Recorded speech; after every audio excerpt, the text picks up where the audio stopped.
for dairy goat farmers and meat goat farmers? Because aren't goats picky? You know, do they just eat anything? So please just elaborate more about the feed of dairy goat Oh, farming. Sorry. all right. Very good question. Let me say, as a newbie, the mistake I made was number one, I bought dairy goats without having a proper feed plan. Mind you, I'm on an acre of land, which is leased, by the way. So for me to have had, say, 15, 20 goats, I must have planted fodder. We are talking about bracharia grass. We're talking about lucerne, desmodium, elephant grass, all these grasses that I will either make silage or I will cut and give my goats because I'm doing zero grazing.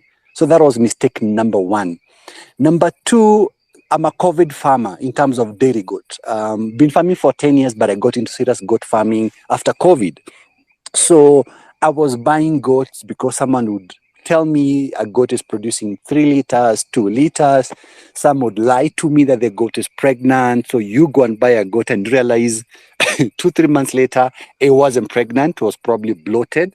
There are a lot of tricks that are being played around. So I was a victim of that.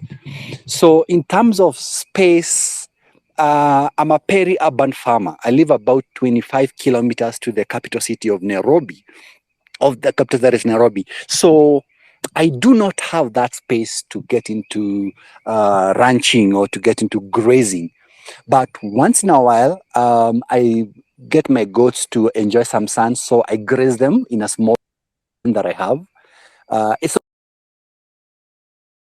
fish purpose to just have the goats enjoy a bit of fodder. They'll pick a few things, a few shrubs and herbs that they like, so that they don't just eat the grass and the hay that I'm cutting for them. But it's been quite a journey, and I'm enjoying it. Thank you so much, pharmacist. And you look like you're enjoying it. When I look at your feed, I'm like, wow, this farmer is having the time of his life. So thank you so much for that. We'll get back to you in a second. I want to go on to Farmer Mpo. Mpo, let's speak about, we are blessed to have, you rather, are blessed to have the space to raise the goats and, make it a very profitable business. Let's speak more about the purpose of these goats. Because we all, as South Africans, we believe in culture, we believe in traditions. And these goats are very popular when it comes to the cultural and traditional market because we use them for weddings. No, sorry, not weddings, rituals. So tell us more about that market. Is it a booming market? Can one solely dedicate themselves just to studying for purpose of umsebenzi? Thank you, Gugu. The signal is very bad. I got some questions I didn't quite get, but let me respond to the ones I managed to hear. To start with, I think I need to make this distinction that, in the goat farming, like my brother Zazo indicated, is in the stud breeding.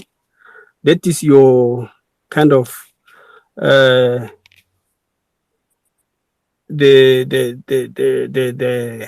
high end production side, where you don't really look at producing quantity. You want to produce quality. But then, as I went into the goat market, I realized it was primarily for slaughter. The production was mainly for slaughter, like you indicated, for traditional ceremonies and stuff, and religious occasions. But then, as I started building my own flock, I noticed that I struggled a lot to acquire breeding females. So I kind of picked up that this could be a potential niche for me, and I started working on that. So Over and above that, my other primary goal was really to try and make sure that, the start breeding. Not everybody is able to access start material, but I wanted to make sure that most of our African people are allowed access to improved genes. Okay, so that was one of my main targets, to say, it developed into a kind of start breeding and kind of elitism about goat farming. So it was kind of exclusive to those that have a lot of money, who happen to be white, and then a few of our black brothers. But then I wanted to see this improved gene pool across our black farming landscape. So I did my goal to try and, make these genes,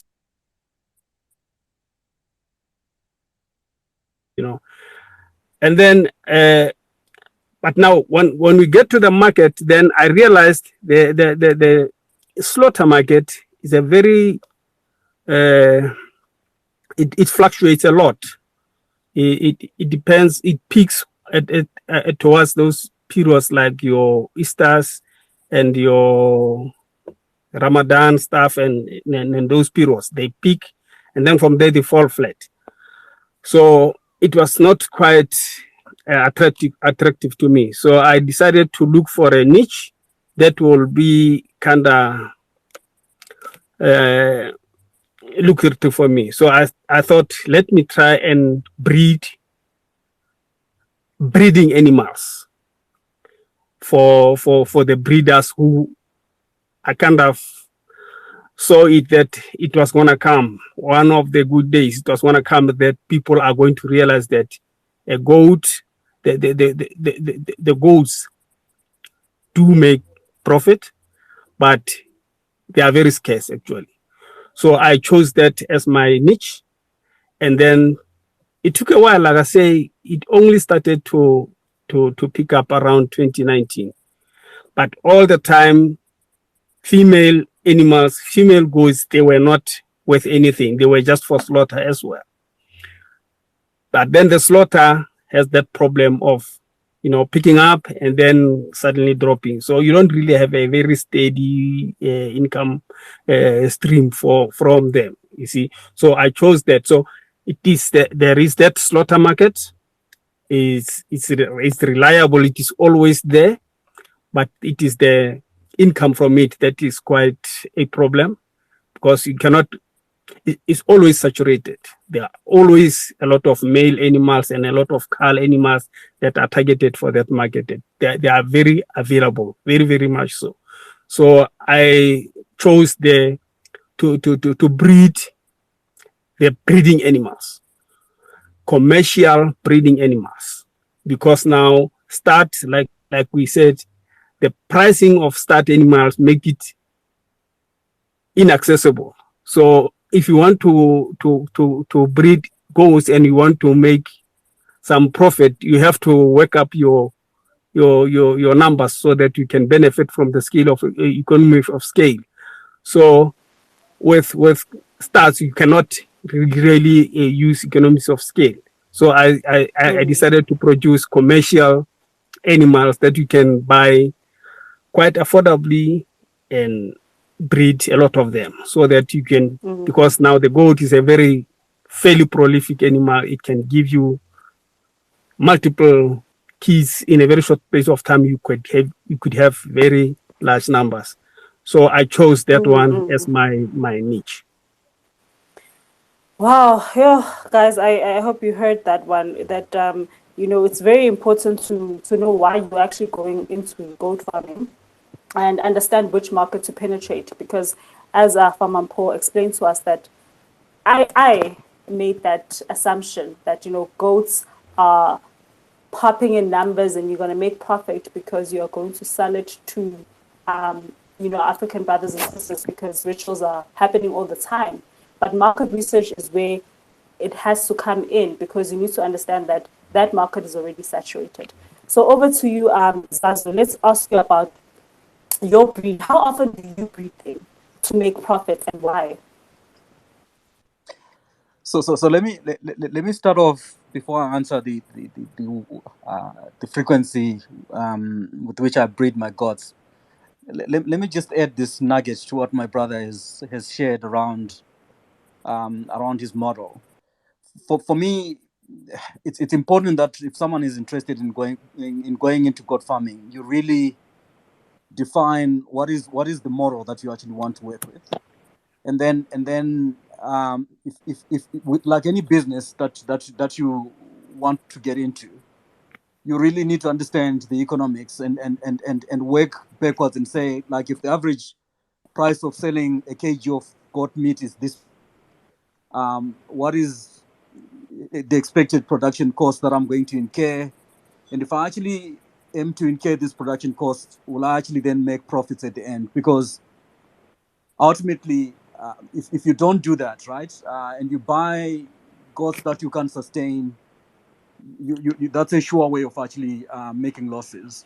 So it's really important that a farmer is quite careful and makes a careful consideration regarding what model do they actually want to work with, and really understand the economics, because the economics are important. And because if you get into it without understanding the economics, there are some farmers who buy goats that they can't sustain. Goats can breed and multiply if the conditions that you're actually raising them under are ideal. And one of the most, I guess, critical aspects in goat farming is feed. And if you actually look at the costs, other than buying the goat itself, feed can become one of the most expensive input costs into goat production. So if your feed is not freely available, or if your feed is expensive, then you might actually then be forced to take shortcuts, which will then end up hurting your profitability at the end of the day. So I just wanted to add that aspect to what my brother Mpo had shared. Then in terms of the frequency of breeding, so for me, because I'm a stud breeder, I actually need to trace the genetics of each particular goat that's produced at my farm. I do what is called controlled breeding, where I actually bring certain females into heat, and how I do that is I've got very young, excitable bucks that would be in a pen, and I bring the females in a pen that's close to those bucks. And that actually, the smell of the young bucks and the sounds that they make when they are excited and want to mate triggers the doors to go into heat, so that I actually synchronize the breeding.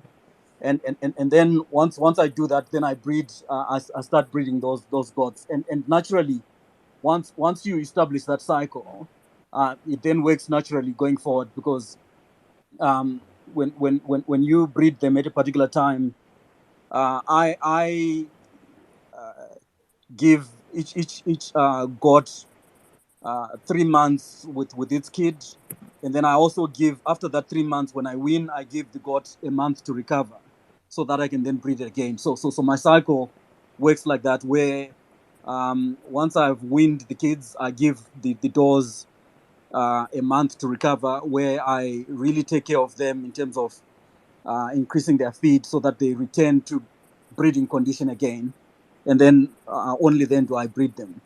But the nice thing about boer goats and Kalahari Reds is you can really breed them throughout the year. So it's really up to you to determine when you actually want to breed them. The advantage of breeding them in winter is that the disease, the parasites that actually affect goats will be lower. But then you've got the issue that in winter your feed is a little bit constrained. So So you then need to work out whether that works better, or if you breed them in summer, and the food would be available, but then the parasite load would be much higher. So there's a delicate balance that a farmer has to choose in terms of when they actually breed their goats. I actually wanted to ask you more about that in terms of the region that you are in, and the diseases that you get and the medication that we need to provide our goats. But I'll get back to you. Pharmacist, I want to ask you about your dairy goats, right? It's obviously a very niche market. And as Farmer Zazu has told us that, feed is also very important, and feed availability on your farm. You are a mixed farmer, and I see that your goats eat what you also produce on the farm. So how do your grazing, or rather browsing of goats, contribute to sustainability, or rather regenerative agriculture or agroecology? Yes, thank you. When I learned that I'd made a mistake by not planning for the fodder, by the third month I started planting, dedicating parts of my land to be under fodder production. So the first thing I started was with Lucerne. It's also called alfalfa. I need milk, so I have to go for feeds that are, or fodder that is high in proteins. I also went for desmodium. Now, as a mixed farmer, I must ensure that my ecosystem, nothing is hurting the other. So the choice of the fodder had to also work, because I also feed my chicken with the alfalfa, with the Lucerne, because I want that characteristic yellow or deep yellow color of my eggs. Hence, the goats will eat the Lucerne, and the chicken will also eat the Lucerne. When it comes to concentrates, we don't feed a lot of concentrates. A goat will probably do a quarter to half a kilo of dairy meal in a day. I've realized the more you give a dairy meal, the more you'll find the goat is constipated. So that was also a mistake I was making. I thought I should give it a kilo or two, and that was a lot for a goat. Mind you, the farmers who are really good at dairy goat farming, it's like they fear you're going to learn from them and be better than them. So it's a lot of trial and error. A farmer tells you, I give mine a quarter kilo. Another farmer tells you, give it a kilo and a half.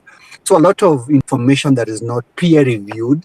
And that's why I like this kind of conversations, because I'm able to my fellow goat farmers how they are doing, how they are going about. I'm able now, after we fed this, I've done some maize for the goats.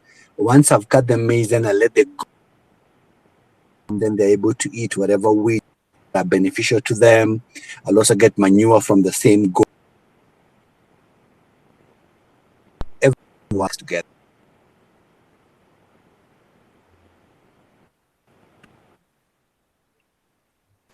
All right, thank you so much, pharmacist, for telling us that from your experience, because you're actually inspiring us as well. You're fairly new, but you're already doing so well. What I'm going to do now is ask two last questions, then I think I'm going to open it up to you listeners to ask our farmers direct questions that I might have missed. Let's speak about the medication that we need, and last but not least, the targeted markets. So over to you, Farmer Paul. What medication do you use, and how often, and why do you use it? And I think you've covered the market aspect, but you can touch on it as well. Thank you, Gooks. Once again, I battled to hear the questions, but I think I picked up a little bit about medication. So let me explain my system. With goats, it's a fairly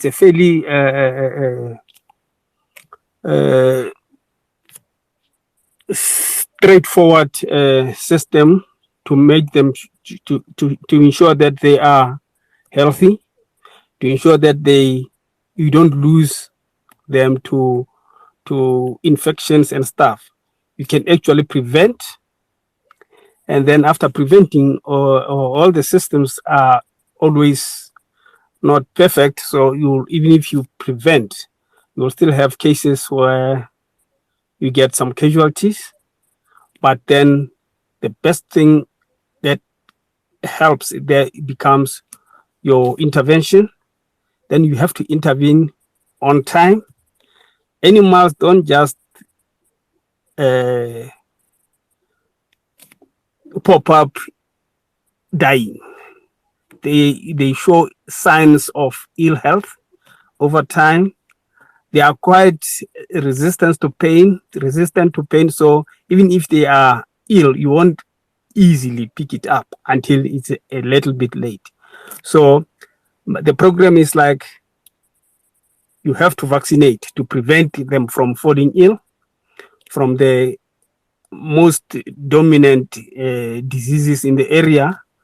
So for goats, there's a very useful, very, very effective product, vaccination product is called Multivax P+.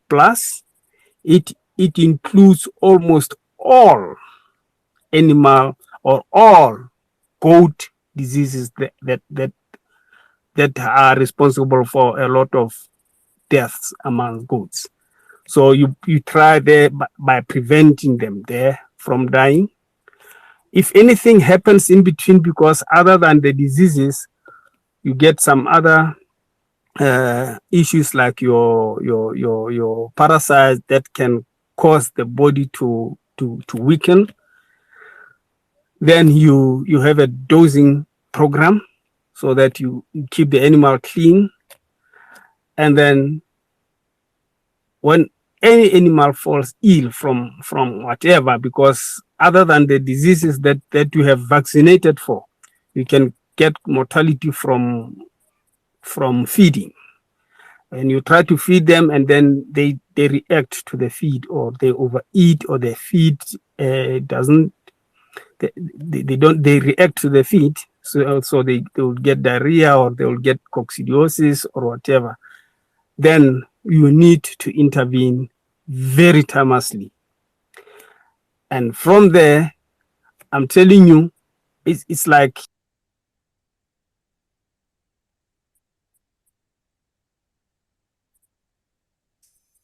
Vax P is the best in the market. Once you vaccinate once a year, and then dose almost every time there is an incident that you see that there are signs of especially internal parasites. If you see a sign, it's better to dose then. You don't just dose like you can't dose them like every week, every second week, or no. Parasites, internal parasites especially, don't work like that, because if you go that route, they build resistance to the medication that you use. So you have to allow them time. And then the minute you see one case, because the parasites will always attack the weak animals first. So as soon as the weak animals show signs of a higher parasite load, then you treat those weak animals, and you check the other animals for any signs of internal parasite infestation. You don't just summarily dose the whole flock. There's a way, they call it the Pharmacia chart, that you can use to look into the eye of the animal, and you look at the membrane in the eye. The more pink, the better. The paler, the worse. So if you check the in the eye, in the membrane is not pink enough, is towards pale, then you know there is a bit of an internal parasite problem. Then you dose, and then you check those that shows those signs, and then you dose only those that show a red membrane. You don't dose them. because then their bodies have developed good resistance against those parasites. If you dose them, you weaken their system now. So you go like that, and that's how you manage your second enemy, which is parasites other than the normal diseases. From there, it's like you can almost be sitting. With kids, you must make sure that they get their vaccination. Their vaccination is natural. They get their vaccination from their mothers through colostrum. They must get colostrum within the first 48 hours. If they don't get it within the first 48 hours, thereafter it is useless, even if they get colostrum thereafter. So that's their vaccination. That's their first line of defense. And from there, you will get a disease called ORF. It sores that come out on the mouth of the kid. It's like they pick the virus from the mother's teeth. So that is a main problem with the kids. So you just wait for it. You know it's gonna come, and you just treat it with the wound oil, and then normally the body just heals on its own. Yo, guys, no, like goat farming definitely is quite intensive, and it needs you to follow the rules. So I really want to pass that question also over to you, Zazu. You know, what common mistakes do you think people make when they start this goat farming business, and how can they learn from it? What tips can you give us, especially when it comes to goat care and the medication? Please just elaborate more on that. So I think the first mistake that people make is Hello, they Googs. think that goats. Can you? Hello, Google. Can Yes, you hear me, Farmer. Google? Yes, Farmer. Did you pose the question to me? No, I posed it to Zazu, Farmer. Okay. All right, thank you. You can continue, Zazu. Okay. So the first mistake that I guess farmers can make is to assume that goats don't need care at all, and I guess it stems from the fact that when we're growing up with our village goats, they never got any treatments, right? They just scavenged in the fields, and they were never given any medication, and they actually survived. But it's a little bit different if you're then doing this on a commercial basis. You should actually follow those vaccination guides that my brother was sharing, and also control parasites, because you've got lots of goats. It's very easy for one goat to pass on an infection to another, and then before you know it, your whole head is wiped out. Then the second thing, around building strong immune systems with goats, everything in a goat's body actually works together, right? The feed is a defense mechanism as well for a goat, because the healthier the goat, the more nutrients it actually had to fight diseases, the stronger its immune system. Like what my brother indicated earlier, Paul indicated earlier. If you've got a weak goat, that's the one that the diseases will actually attack first. So the point is to actually make sure that you are providing adequate nutrition to ensure that your goats are as strong as possible, so that they are not deficient in any of the internal things that needs to that they need to then survive. And then the other I guess mistake that goat farmers make is to expand too quickly before they actually get comfortable with the care that's expected of goats. In my view, it's actually better to start with fewer goats learn a lot about how to take care of them, and then you grow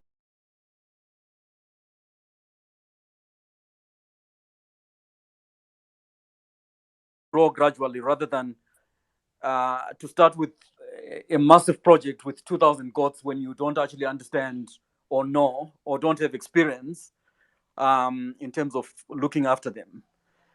And then the care of kids is another challenge that most farmers face, because kids are vulnerable to lots of issues. They're vulnerable to cold weather.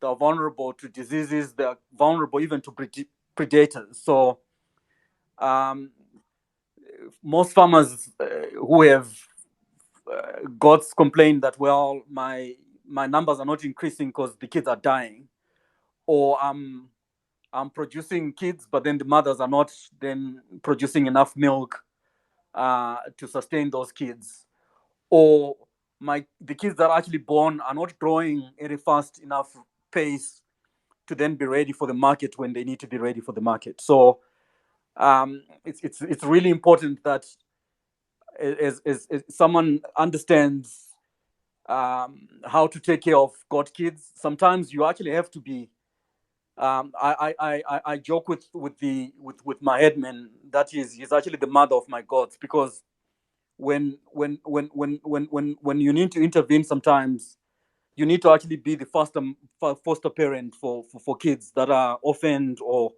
where you need to actually borrow feed them and stuff like that. So in if you don't have a patient, or you've got a headman who is not passionate about looking after gods, they are not going to do those particular aspects, and your kids might die that you could actually save just through doing basic interventions like foster parenting them.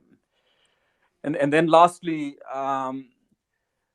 in terms of I guess mistakes that goat farmers make, I mentioned it, I'm going to reiterate it again. Before you actually get into it, understand critically the economics involved, because if I have a budget of 100,000 and I go and buy goats for 100,000, and I forget that the goats need to eat, they need medication, they need when those things happen, if a goat falls sick and I don't actually have the medication to treat it, well, I'm not a careful farmer. I should have planned that if my goat actually got sick, my medicine cupboard has the medicine that I actually require. So it's really important to actually plan a lot about your production, the system that you want to follow in terms of breeding, the diseases that might come through, and also have a network of farmers that you interact with. I spent I spent 2 hours 2 Saturdays ago chatting to brother Paul, where we're sharing, we have discussing goats in general, and we didn't even realize it that we'd been chatting for 2 hours, because you really need to have a strong network of other farmers that you can tap into, and who can challenge some of the things that you do. Yeah, You that's learn correct.